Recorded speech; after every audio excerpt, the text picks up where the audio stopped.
Alors, deuxième question, on va calculer le pourcentage manquant. Donc, le pourcentage total, c'est 100%. Moins 36, 64, moins 15. 64 moins 15, ça fait 49. Moins 31. 49 moins 31, ça fait 18. Moins 5, moins 4. 18 moins 9, ça fait 9%.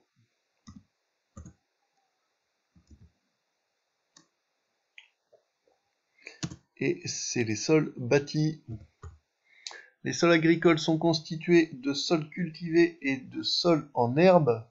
Sacha a-t-il raison? Alors, les sols cultivés, c'est ici, ça fait 36%, et les sols en herbe, ça fait 15%. Donc, 36 plus 15 égale 51%.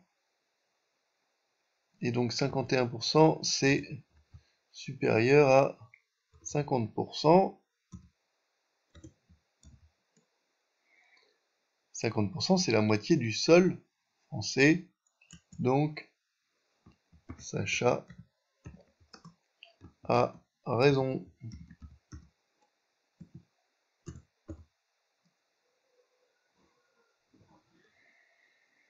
La superficie de la France métropolitaine est de 55 millions d'hectares.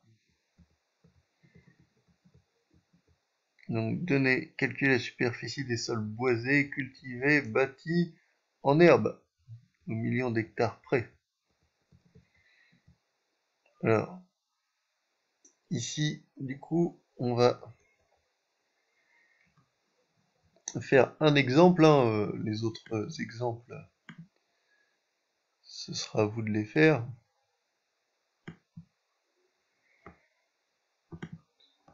Je vais faire pour les sols boisés.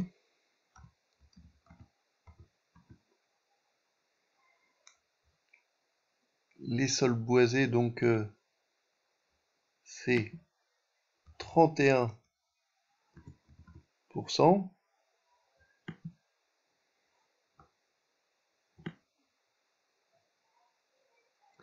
Et je vais pas utiliser le tableau d'ailleurs. C'est pas une technique très avantageuse pour cette question. 31% de 55 millions. Donc, je vais utiliser directement 31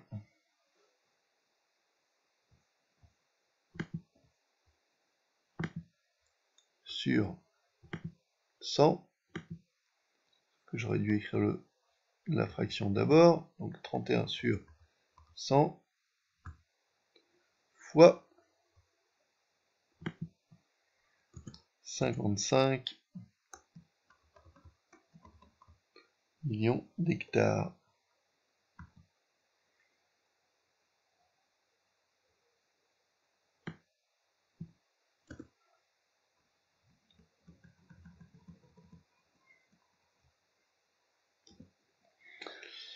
Et donc, on prend la calculatrice. 31 divisé par 100 fois 55.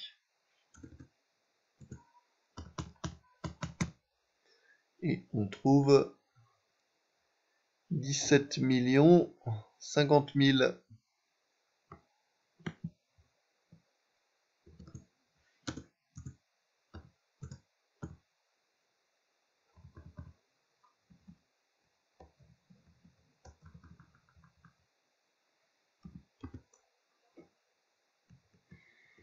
Donc après, on fait pareil pour les sols cultivés avec 36%, les sols bâtis avec 9% et les sols en herbe avec 15%. Exercice 26, Margot habite Bordeaux. Elle a reçu ce document. On va le réduire un petit peu pour pouvoir travailler à côté.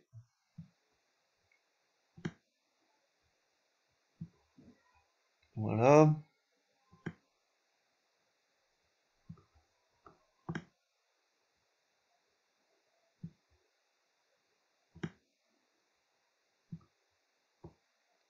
J'avoue que là, je sais pas trop ce qui se passe là pour mon document de la page 26, mon document exercice 26, et j'aimerais bien le descendre.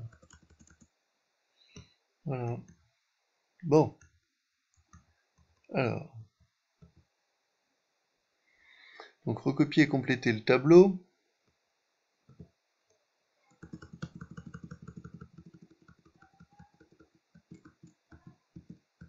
Alors, je vais donc faire ce tableau avec peut-être trop de cases, hein, c'est pas grave.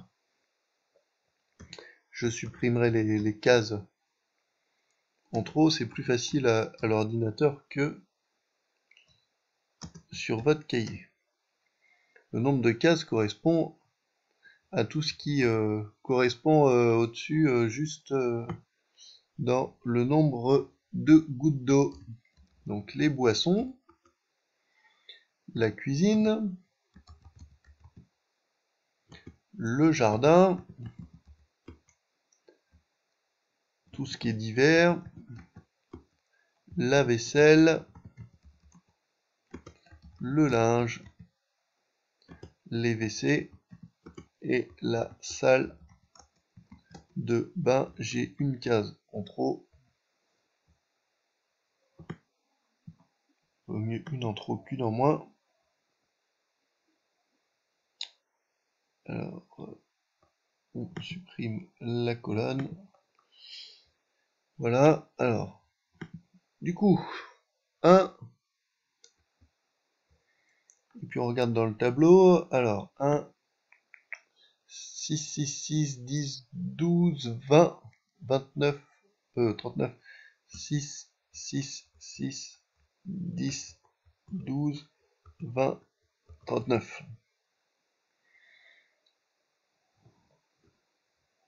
Donc, on veut faire un diagramme circulaire. Alors, on va avoir besoin d'une colonne en plus, hein, ben voilà. En fait, on en avait besoin.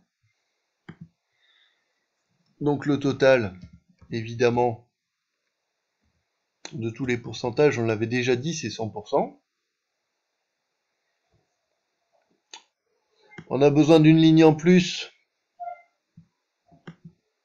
puisqu'on va calculer les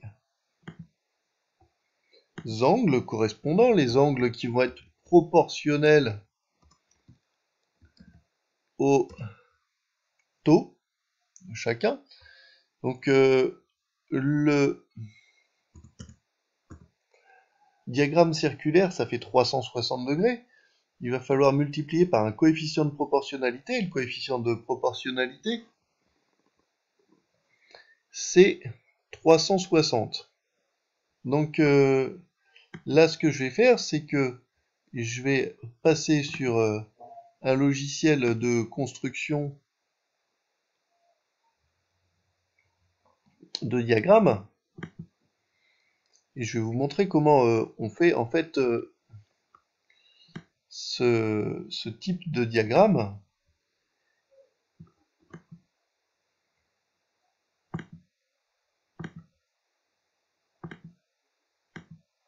À partir de ce logiciel. Voilà, alors j'arrive à ce type de tableau que j'avais donc tout à l'heure. Donc là, comment je passe de 100 à 360, ben, je divise ma deuxième ligne par ma première ligne et ça me fait 3,6.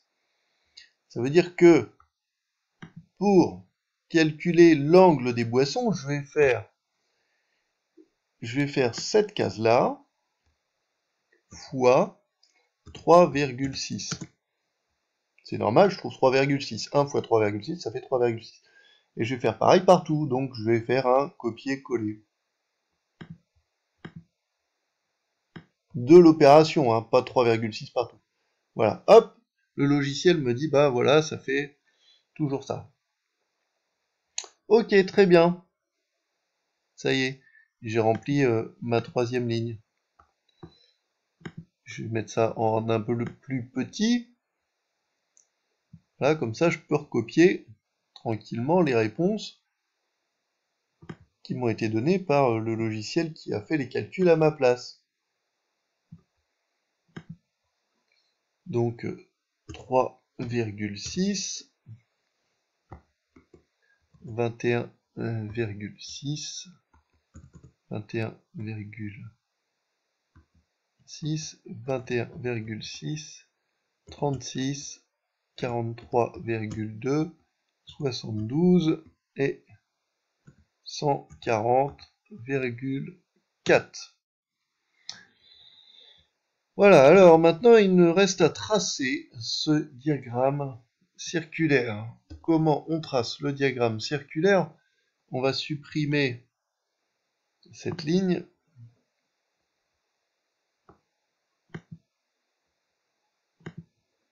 Voilà, je supprime la ligne entière. J'ai plus les références. Voilà. En fait, je vais enlever, il faudrait que j'inverse les deux lignes.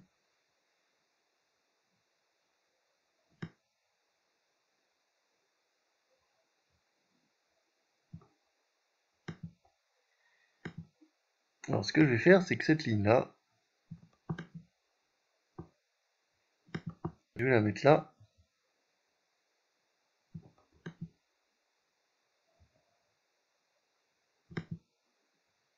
Voilà. Ensuite celle-là, pour une petite minute.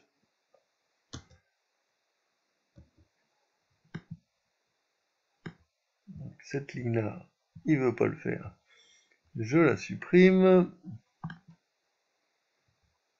Il veut toujours pas le faire. Voilà.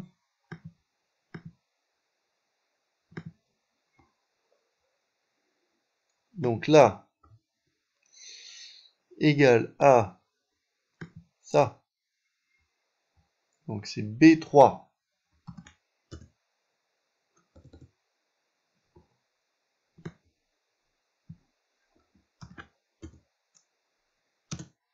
Voilà. Et comme ça, je vais avoir mes angles qui réapparaissent.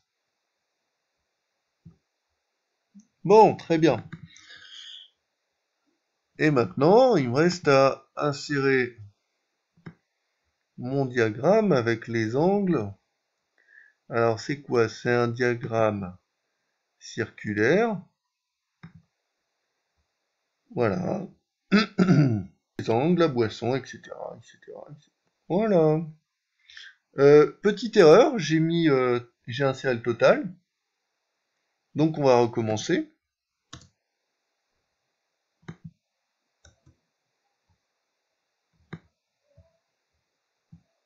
Voilà. Parce que s'il y a le total, effectivement, ça ne fonctionne pas. Voilà. Et du coup, votre graphique doit ressembler à ceci.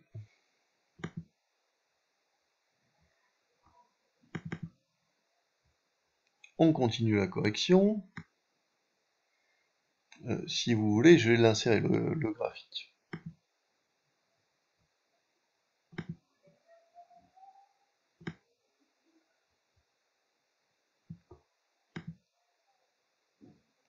Ça va peut-être être plus pratique pour certains d'avoir le graphique dans le corrigé au cas où vous avez certaines erreurs.